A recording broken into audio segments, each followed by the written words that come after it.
होली के पूर्व लगभग 1900 करोड़ रुपए की इन परियोजनाओं के लिए मैं आप सभी सिद्धार्थ नगर वासियों को हृदय से बधाई देता हूं। सिद्धार्थ विश्वविद्यालय का सिद्धार्थ विश्वविद्यालय आज एक नए प्रतिमान को स्थापित कर रहा है।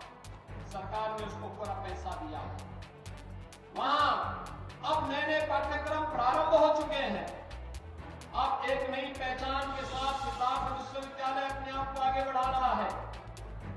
तो हर घर नल योजना, स्वच्छ भारत मिशन यहाँ के बच्चों की बीमारी को पूरी तरह समाप्त करके यहाँ के लोगों को एक नया जीवन दे रहा है। माधव बाबू के नाम पर स्थापित माधव प्रसाद त्रिपाठी मेडिकल कॉलेज सिद्धार्थ नगर की एक नई पहचान बन रहा है। आज यहाँ की बेटियों को नर्सिंग की पढ़ाई के लिए दूर न जाना पड़े, इसके लिए सिद्धार्थ नगर में ही नर्सिंग कॉलेज का शिलान्यास भी हम करने जा रहे हैं। अभी जो कार्यक्रम हुआ है ना, इसमें नर्सिंग कॉलेज का शिलान्यास भी आपके सिद्धार्थ नगर जनपद के लिए। जिन गांवों में अब तक हर घर नल योजना से शुद्ध पेयजल नहीं पहुंचा है, उन गांवों के लिए पानी पहुंचाने के लिए, जल शुद्ध जल पहुंचाने के लिए, आरओ का पानी पहुंचाने के लिए भी हम लोग आज शिलान्यास कर रहे हैं। और जहां कनेक्टिविटी से नहीं जुड़ पाया हो, उन गांवों को कनेक्टिविटी के साथ जोड़ने के लिए आए हैं। हमारे नौजवान के लिए आजीविका भी है, तो हमारे आम नागरिक की आस्था का सम्मान भी है। आस्था का सम्मान भी है। आप सोचिए, 500 वर्षों का इंतजार समाप्त किया ना, अयोध्या में राम मंदिर का निर्माण हुआ ना, रामलला का विराजमान हो गया है ना। आप मुझे एक बात बताओ, कितने लोग गए अयोध्या?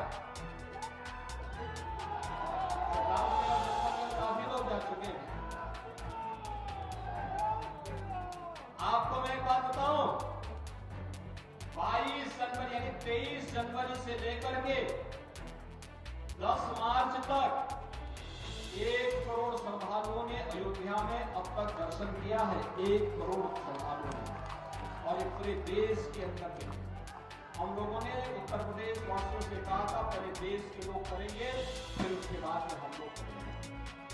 और दर्शन वहां पे आज भी हो रहा। कल मैं अयोध्या में था, लाखों लोग आए दर्शन कर रहे हैं। अब आप लोग भी चलेंगे। और एक तरफ माफिया गरीब के हक को हड़पता था, और दूसरी तरफ मच्छर यहाँ के नौजवानी को बचपन में ही निगल जाता था।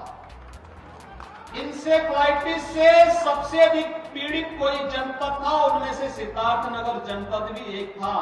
मैंने अपनी आंखों से पिछले 30 वर्ष के अंदर हजारों बच्चों को इंसेफ्लाइटिस की महामारी से काल कलुषित होते हुए देखा है। उन बच्चों के जीवन को बचाने के लिए सड़क से संसद तक लड़ाई लड़ता था। और तब मेरे साथ, भले विपक्ष में उस समय श्री जगदम्बिका पाल जी रहे होंगे, लेकिन मेरे साथ तब भी वहां मेरी आवाज के साथ आवाज मिलाने का काम करते थे। तो अब विपक्ष का एकमात्र सांसद होता था जगदम्बिका पाल। वे कांग्रेस के सांसद थे, कांग्रेस की सरकार थी, कांग्रेस की सरकार के खिलाफ मेरा प्रस्ताव था, और उस सदन में एक व्यक्ति अपनी सरकार के खिलाफ खड़ा होकर के यहाँ की मासूमों को बचाने के लिए उस समय खड़ा हुआ था। और बहनों भाइयों, वो नाम था जगदम्बिका पाल का।